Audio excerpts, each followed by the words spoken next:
Good morning, everybody, and thank you for coming along to this, and thanks very much to the network for inviting me to do it.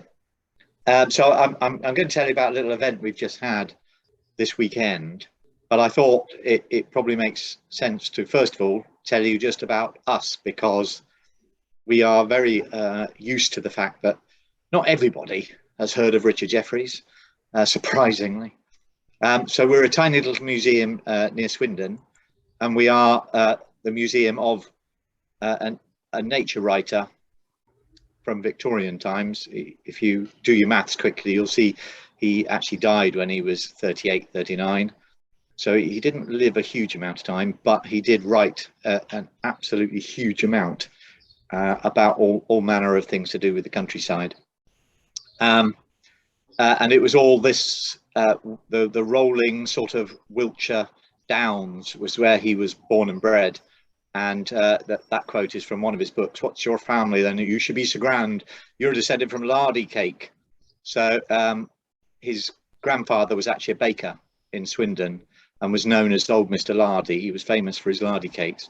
So that was sort of Jeffrey's heritage. It wasn't, as you can imagine, a farming heritage.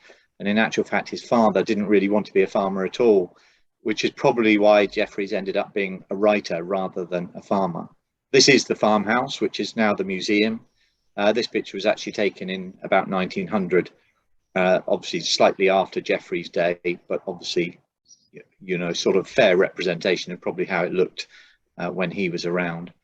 That window in the centre, incidentally, is at the top of the building. It's a three-storey house, and you can see it's got slats in it rather than glass.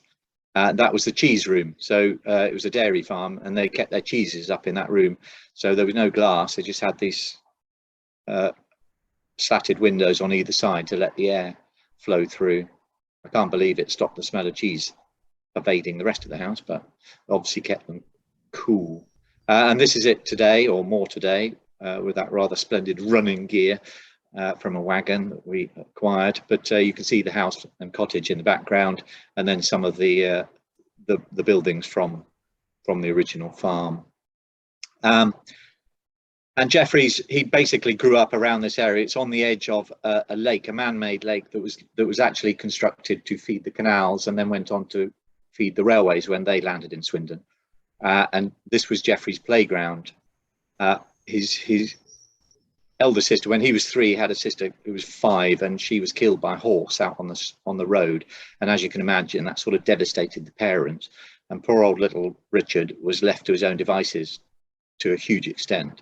And so his friends became all the sort of animals and creatures and trees and flowers and everything else around him. So his sort of love for nature was sort of started almost accidentally, or tragically, in fact. He got his sort of break as a writer when he wrote some letters to the Times about agricultural labourers. At the time, there was a huge sort of fight going on nationally between the labourers and the farmers. And Jeffreys, being the son of a farmer, argued in favour of farmers, saying, actually, we treat our labourers very well, thank you very much, and they should all stop moaning. But later on, he did change this sort of quasi-political view when he realised just how terrible life was for people at the lower end of the stack, and he did start fighting for them quite vehemently. He realised that actually, you know, the farm that he was brought up on couldn't really qualify in the same way as most sort of proper industrial farms. But it did also lead him into a career of writing about agriculture, and he started writing an awful lot of articles, both nationally and specifically in sort of the London gazettes and journals, all about all of the different aspects of agriculture. But in his heart, he really was interested in 1,000,001 other things to do with the land. And of course, big changes were happening at that sort of time with industrial change going on everywhere. He loved the idea of steam engines, especially on tracks. He thought that they could all run out to the farms and help the farmers get their stuff to market, which was obviously their major problem.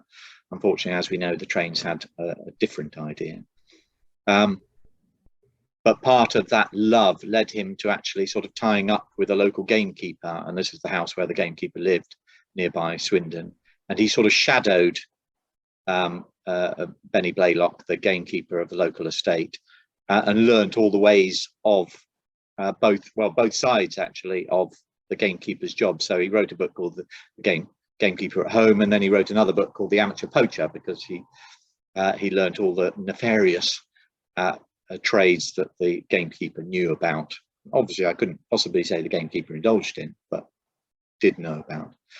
And weirdly, that was sort of his start for a shift away. He carried on writing about agriculture forever, but he had a bit of a shift away from or towards nature itself, when he just started to discover that that nefarious side had some really not very nice parts. When he discovered a local gamekeeper who actually did very little in terms of gatekeeping, apart from snaring foxes once in a while, so that he could walk from door to door with a sack full of dead foxes and say, look, what a great gamekeeper am I, in the hope that he would get a tip or a pint of beer at all these doors. And that's actually what he did for a living. He wasn't actually really doing gamekeeping at all. And it started to make Jefferies question what was going on around him and what it was he was writing about at the sort of very basic level. And he was out, of course, he lived in an age where to have a gun was the perfectly normal part of what he did. He even made one when he was a child. And he was very used to shooting things. But one day he was out in the countryside and he caught a glimmer of a pheasant's eye in the undergrowth, and this eye was keeping an eye on him, and he had the gun lined up with the pigeon in his sights. And then after a while he realized that actually it was more amazing to be watching this bird than it was to shoot it. So he lowered the gun and he just stared for a long time at this bird, and he sort of never really hunted again. He carried his gun a lot still, but the hunting then became to seek out things to write about in the natural world.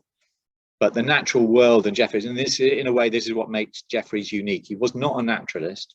He had no scientific training. He just born and bred on the land.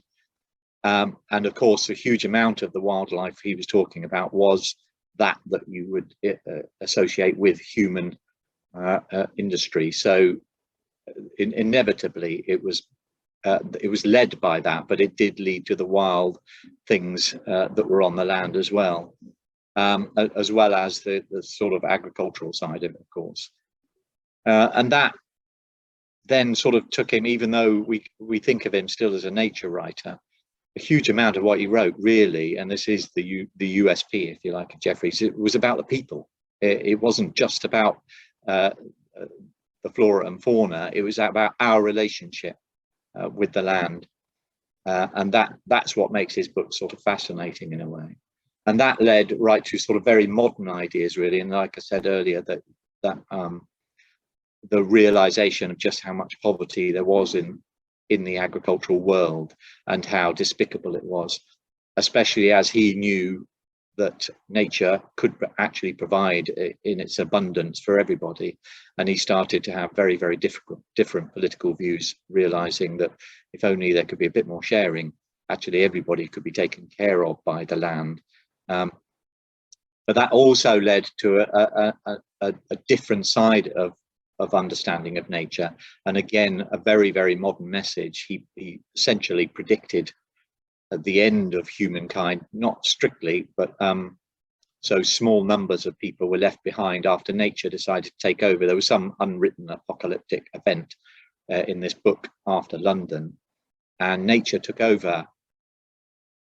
And I think what's interesting about it is the realization that actually when we talk about a climate catastrophe, of course, we know now that really what we're talking about is a human catastrophe.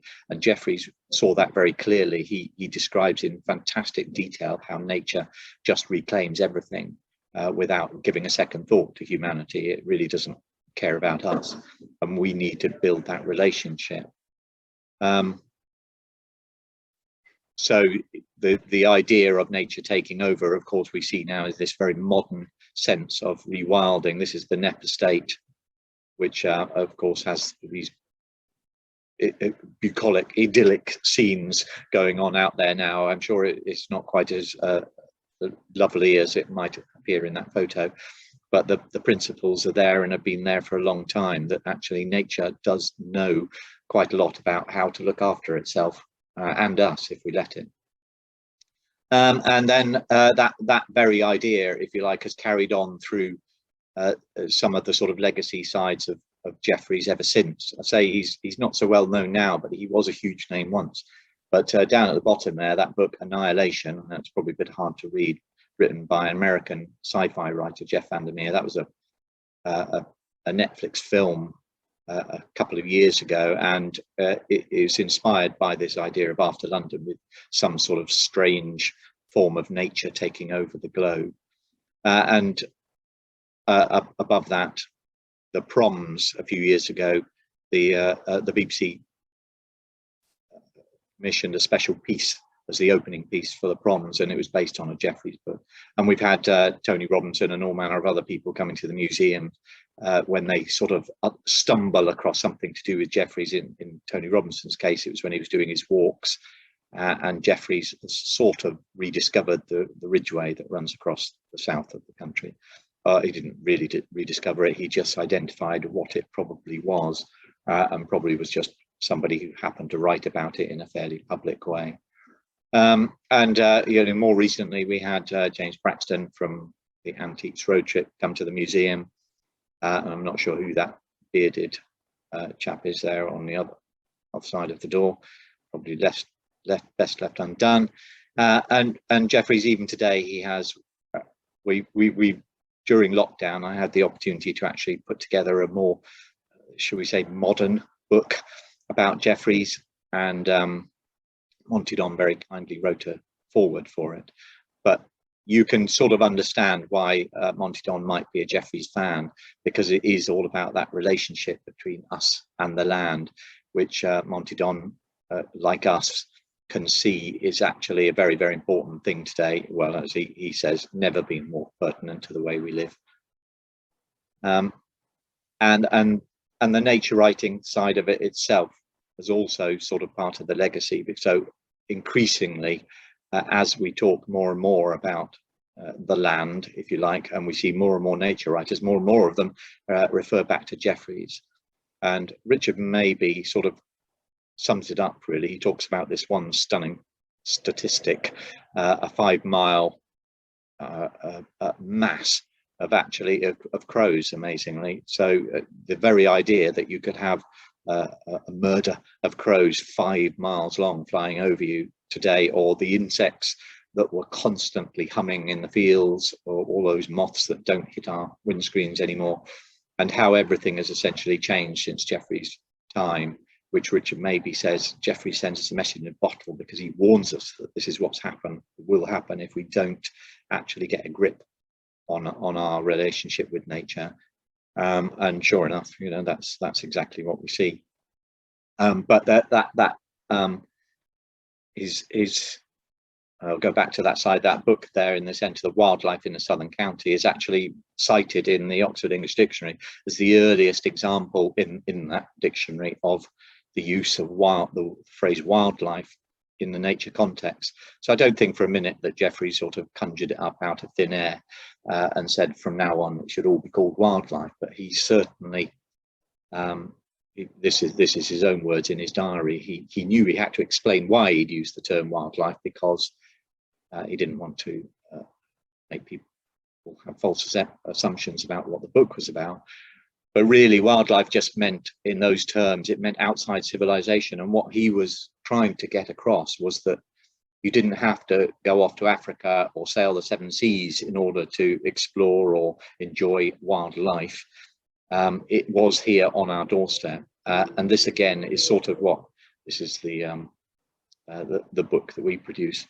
But that picture there, he realized that even in London, a building like the British Museum is, to birds, it's just a rock face where they can put their nests.